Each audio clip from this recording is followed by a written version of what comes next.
YouTube, what it is, it's your boy Diesel from Diesel TV.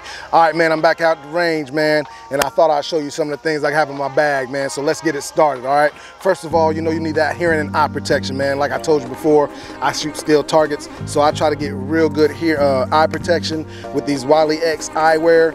Okay, you can get these off of Amazon, man. They're about 80 bucks, man. This is what I use for my eye protection, and I love them, man. I've had them for about 7 years now, and this is what I use, man. I don't have to worry about anything getting in my eyes or anything like that, all right? Also, I have in my bag, man, I've got other eye protection, man, just some generic stuff that I use for people that don't bring stuff to the range, you know what I'm saying? You know those ones that come out to the range and they don't bring anything. So I have that also. For my secondary hearing, I have some walkers that I use for my secondary, just in case I might lose my primary eye protection or something like that. I have these walkers also that you can get off Amazon, man. Most of the stuff that I'm showing you today, you can get off Amazon. I'm leaving a link in the description, all right? For my hearing protection, I use these Walker razors, and these are the newest ones that I got, so I use these the most. That's the only reason I use them the most, man. I like them. They're the Walker razors. I got these for about 45 bucks off of Amazon, all right? My favorite hearing protection is going to be these Howard Lee hearing protection, man. I love these, man. These came in clutch, man. They're so low profile. They fit real good, man. And as you can see, I got some wear on them because I wear them so much, man. And like I said, once I got these new walkers, I just went to wearing those right now, man, and giving these a little rest. I've also got some generic hearing protection, these Walmart specials that I put on people. I like putting these on people that don't bring hearing protection to the range because it makes them look like a goof troop. But, you know, any hearing protection is better than no hearing protection, right? So, moving on, in this bag right here, I have my batteries for all my hearing protection that I have. Anything that I'm gonna be, especially when I'm teaching and stuff like that, I like to hear when people have a malfunction or they might need me to stop or something like that. I use that. I also have a notepad here.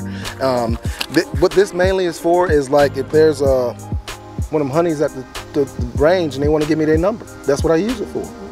So I can throw it away later. No, I'm just messing.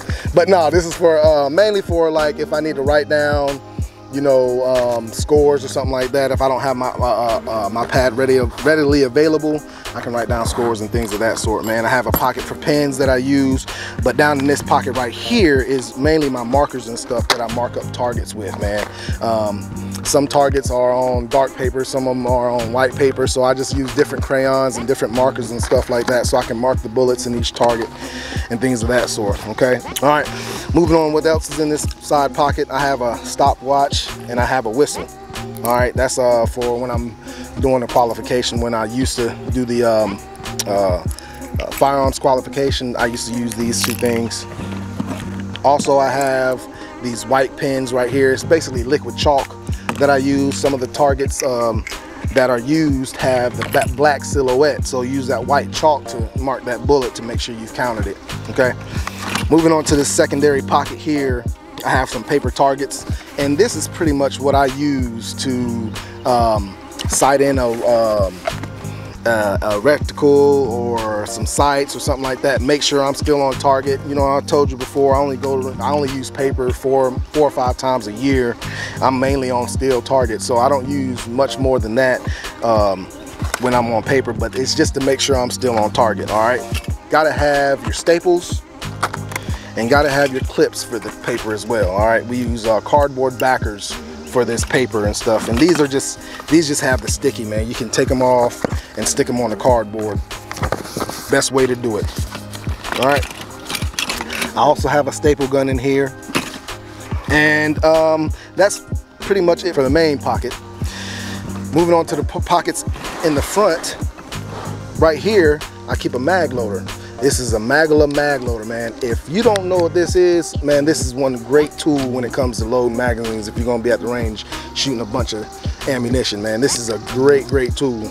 I have 2 of them actually. I have a black one and I have an orange one. And the reason why I have an orange one is because it was on sale, because I guess they weren't selling them that much. So I bought this orange one because it was just on sale, and they work so good when it comes to loading magazines, okay?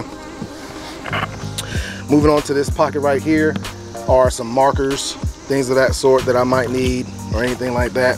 And moving on to my other side pocket is right here is a Leatherman mutt. All right, this Leatherman mutt is a great tool when it comes to fixing on your weapons, or if you have a malfunction, or if your bolt is locked up or something like that. It has a bolt lock.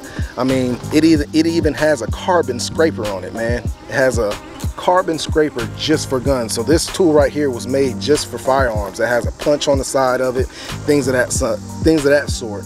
And it's called the Leatherman mutt, man. A great tool for you to take to the range with you if you have a malfunction or something like that. In that pocket right beside that, I have a travel gun cleaning kit. All right, this does all the NATO rounds, man. It just does all the NATO rounds. You get 12 gauge, 223, 5.56, 9mm, 45. All the NATO rounds are in here right that I can clean. Now, when it comes to cleaning my gun at the range, I don't do it. I just take this just in case. If I need to clean a gun, if it's malfunctioning to the fact where I need to clean a gun, I'll put it up and take it home, because there's something really wrong with that gun if it's malfunctioning that much. Usually what I do is I'll just drop some oil in a gun, and that'll fix it at the range until I can get it home and try to make sure there's not much more going on with it. So I just got the Walmart special oil, nothing really good with it, because if I use this, I know I'm gonna clean the gun right when I get it home. So I didn't really go out my way to buy any special oil to drop in a gun at the range. All right, so pretty much, man,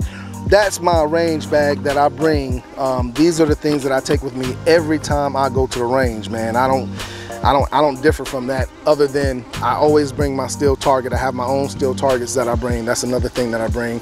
I also have this ammo box that I use right here for all my magazines that I might carry to the range, man. It carries a total of 10 double stack magazines, okay? And if it's a single stack 1911, you can fit 2 in one of the holes. So this is a great organizing tool for me when I go out to the range, man. And I don't have anything really bad to say about it, man. I always carry this to the range with me. I carry, shit, that's heavy. I also carry a metal ammo box with me all the time too, and I keep all my loose ammo in here, and I keep my ammo in the magazines in this box right here. These two things are essential when it goes to going to a range, man. I think everybody should have a metal gun box and a metal ammo box, and one of these magazine ammo boxes as well. They work real good. All right, guys, so I showed you all the equipment that I take with me to the range, man. So next time I come out to the range, I'll be showing y'all some other footage about, you know, binary triggers and things of that sort. But that's all I got right now, man. I'm gonna see y'all back at the cave.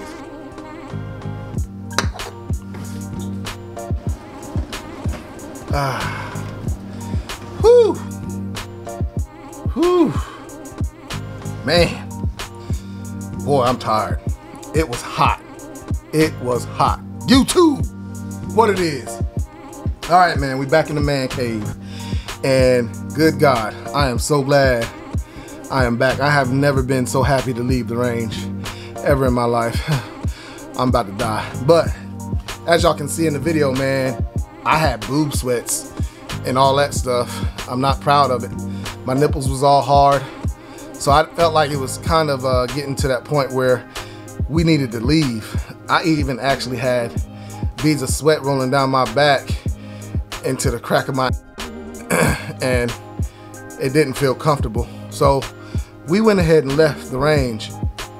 And I wasn't able to show you everything. So let me get on to what it is that I was not able to show you. All right, YouTube.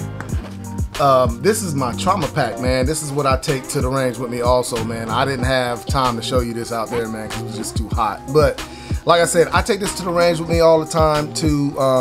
This goes with me. This basically kind of like stays in my car. I really don't take this out of the car. I keep it in my car. But as you can see, I have my tape and my scissors. You know, in this first pocket right here, I have a little small tourniquet.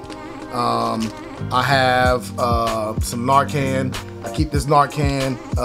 Like I said, I keep this pack in my car. That's for overdoses and stuff like that, just in case I might run into somebody that may be overdosing or something like that. Also in here, I have gauze tape. right here. This is a roll that sticks. I have regular gauze. I have 2 things of regular gauze, and I have a trachea needle, which that trachea needle, man, I ain't really been too trained in that stuff, so I don't really feel comfortable using that. I've had training on it, but I don't feel comfortable using it. So that's something that I'll be real reluctant to use, man. It had to be man, like kind of like a life or death situation or something like that for me to use it. In this pocket right here, I got another Leatherman, man. I use this Leatherman. This is just like a regular Leatherman. There's nothing special to it. It's not made for any kind of special gun. It's just a regular Leatherman sidekick. That's what this is. And also, I have a multi-tool, another multi-tool, man. I got this from a good friend of mine I met on PlayStation Network, man. Lex, man. Shout out to my boy Lex down in Myrtle Beach, man. I go to visit him from time to time. And he's giving me that, man, down there in Myrtle Beach, man. One of my good buddies. I also have a big tourniquet. Where'd that thing go, man? Here we go. I found it.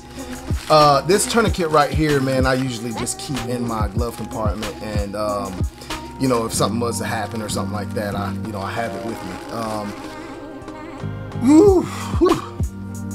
I usually try to keep 2 or 3 tourniquets on me at a time, man, and you know, just in case something were to happen, and you know, the first tourniquet doesn't work, it fails, so you try to go to another tourniquet. And those are really the things that, you know, I carry with me all the time. I also have some like quick clot and you know, clot pads and stuff like that also that I carry with me. I don't really make that a thing that I carry to every range that I go to. Usually I carry those out to the range that are going to be like out in the boonies somewhere where, you know, it's hard, it might be hard for an ambulance to get down in or something like that. I might take some quick clot or something like that just in case.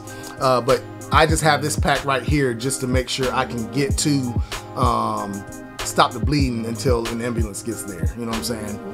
All right, man. So that's about what I take to the gun range, man. That's usually what I take, man. Like I said, the metal targets, my bag, my trauma bag, which usually just stays in the car, so it just goes with me anyway. That ammo can, man, that magazine ammo can, God, I'm telling y'all, man, I'm gonna put the link in the description on that ammo can, man. Y'all need to pick that up. I've got some that I'm gonna give away. That's part of one of the things I'm gonna give away when I hit 1,000 subscriptions, man, to celebrate 1,000 subscribers. So once I get 1,000 subscribers, I'm gonna give away probably 2 of those ammo cans. So y'all make sure y'all stay in my comments, man. I'm not sure exactly how I'm gonna pick the winners right now. That's what I'm thinking about, but I'm gonna give that away.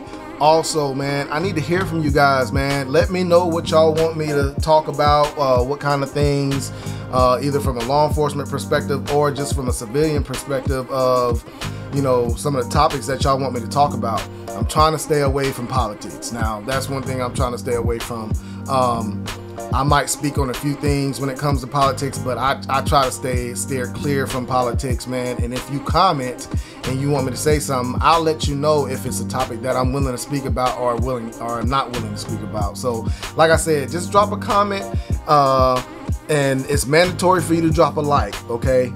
Guys, let's get serious. Drop a like. You see this face? Just drop a like for me. Okay, subscribe to my channel, and y'all know what it is. I'm out.